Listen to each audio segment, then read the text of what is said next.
বিশ্বজুড়ে অবিশ্বাস্য ও আজব সব আইন ও নিয়ম। বিশ্বের বিভিন্ন দেশের কিছু আইন ও নিয়ম এমনভাবে তৈরি হয়েছে যা অনেক সময় অবিশ্বাস্য এবং হাস্যকর মনে হতে পারে। কিছু ক্ষেত্রে এই নিয়মগুলো তাদের নিজস্ব সমাজ বা সংস্কৃতির সাথে জড়িত, আবার কিছু ক্ষেত্রে এর উদ্দেশ্য ছিল শুধু অদ্ভুত বা হাস্যকর পরিস্থিতি সৃষ্টি করা। আইনগুলো যেখানে এক দেশের সংস্কৃতি, ঐতিহ্য এবং সামাজিক মূল্যবোধের প্রতিফলন, সেখানে কখনো কখনো এগুলো আমাদের কাছে চমকপ্রদ এবং অদ্ভুত বলে মনে হয়। এমন কিছু আইন রয়েছে যেগুলো শুধু অবিশ্বাস্যই নয়, বরং নানা কারণে এগুলো হাস্যকর বা অস্বাভাবিক মনে হতে পারে। যেমন জাপানে একটি আইন রয়েছে যার মাধ্যমে পাবলিক প্লেসে খাওয়া দাওয়া করা নিষিদ্ধ, বিশেষ করে ট্রেন বা বাসে বসে খাবার খাওয়া একেবারেই অগ্রহণযোগ্য বলে বিবেচিত। এটি মূলত জনসাধারণের শৃঙ্খলা বজায় রাখতে এবং পরিবেশের প্রতি সম্মান প্রদর্শন করার জন্য তৈরি করা হয়েছিল। যদিও জাপানের খাবারের প্রতি গভীর শ্রদ্ধা রয়েছে, তবুও এ ধরনের আইন অনেকের কাছে বিস্ময়কর মনে হতে পারে। জাপানে বাস, ট্রেন বা যে কোনো পাবলিক পরিবেশে খাবার খাওয়ার পরিবর্তে তারা হালকা খাবার নিয়ে যায় এবং সবসময় পরিষ্কার ও শৃঙ্খলাবদ্ধভাবে চলতে চেষ্টা করে। এছাড়া থাইল্যান্ডে একটি অদ্ভুত আইন রয়েছে যার মাধ্যমে আপনাকে নিজের প্যান্টের পকেট উন্মুক্ত রেখে রাস্তায় হাঁটতে নিষেধ করা হয়।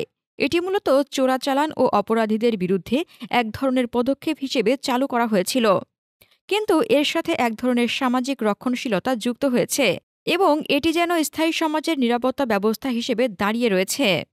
এমনকি পকেট বন্ধ না রাখলে শাস্তি দিতে পারে পুলিশের পক্ষ থেকে।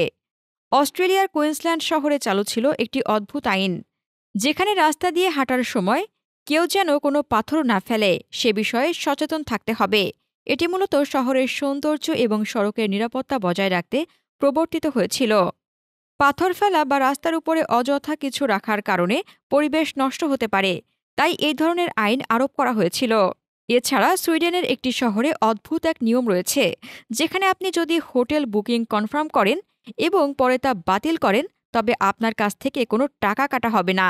তবে সেই পরিবর্তে আপনি একটি বই পাবেন যা সেখানে থাকার সময়ে আপনাকে পড়তে হবে। এটি শুধু একটি পদ্ধতিগত নিয়ম নয়, বরং এটি সুইডেনের সমাজের শিক্ষা ও সংস্কৃতির একটি অংশ হিসেবে গণ্য করা হয়। এই নিয়মের মাধ্যমে মানুষকে বই পড়ার প্রতি আগ্রহী এবং সচেতন করা হয়। মালয়েশিয়াতে এক অদ্ভুত আইন রয়েছে যা হলো, দেশের কোনো নাগরিক যদি ঈদ বা বড় কোনো উৎসব উপলক্ষে ছুটি কাটাতে চান, তবে তাদের বাড়িতে থাকা অবস্থায় তারা কখনোই গান বা উচ্চ শব্দে অনুষ্ঠান করতে পারবেন না।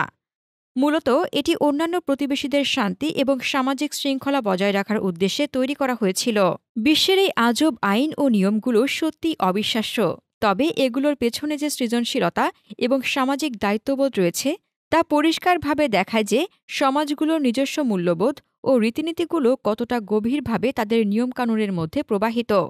এ ধরনের আইন ও নিয়মগুলো আমাদের চোখে কখনো হাস্যকর মনে হলেও এগুলো তাদের নিজস্ব সমাজ ও সংস্কৃতির সঙ্গে গভীরভাবে সম্পর্কিত। এসব নিয়মের লক্ষ্য শুধু যে মানুষের আচরণ পরিবর্তন তা নয়, বরং সাংস্কৃতিক সম্মান এবং সমাজের শান্তি প্রতিষ্ঠা, সেটাও যথেষ্ট গুরুত্বপূর্ণ।